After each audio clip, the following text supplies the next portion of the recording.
నందమూరి నటసింహం బాలకృష్ణ కథానాయకుడిగా కొల్లి బాబీ దర్శకత్వంలో రూపొందించిన సినిమా డాకు మహారాజ్ 12వ తేదీన విడుదలై సూపర్ హిట్ టాక్ సొంతం చేసుకుంది.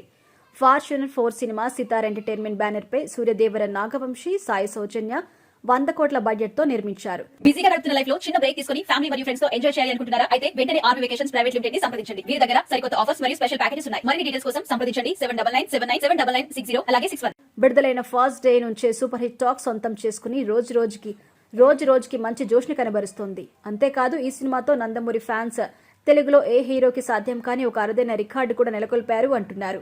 ఓవర్సీస్ లో వరుసగా 4వ సినిమాతో కూడా $1 మిలియన్ కలెక్షన్స్ కూడా రాబట్టారు. అఖండ, వీరసింహారెడ్డి, భగవంత కేసరి సినిమాలు విదేశాల్లో $1 మిలియన్ ని చాలా సులువుగా రాబట్టాయి.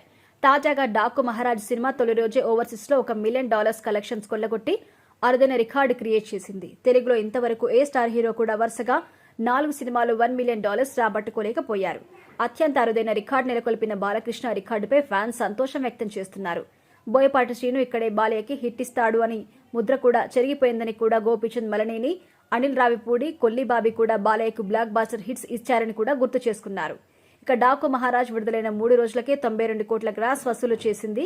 4వ రోజుకి 100 కోట్లను సాధించబోతుంది. లాంగ్ రన్ లో ఈ సినిమా 200 కోట్ల కలెక్షన్ సాధిస్తుందని, బాలయ్య తొలి 200 కోట్ల సినిమాగా నిలిచే అవకాశం ఉందని అంచనా వేస్తున్నారు. వీరసింహారెడ్డి 134 కోట్లు, భగవంత కేసరి 132 కోట్లు సాధించగా డాకు మహారాజ్ 3 రోజులకే 92 కోట్ల రూపాయలు సాధించింది. ఈ సినిమాలో బాలయ్య సరసన ప్రజ్ఞా జైస్వాల్, శ్రద్ధా శ్రీనాథ్ తో పాటు ప్రతినాయకుడిగా బాబీ డియోల్, రిషి, చాందిని చౌదరి, సచిన్ ఖడేకర్, హర్షవర్ధన్, హిమజ పలువురు నటించారు.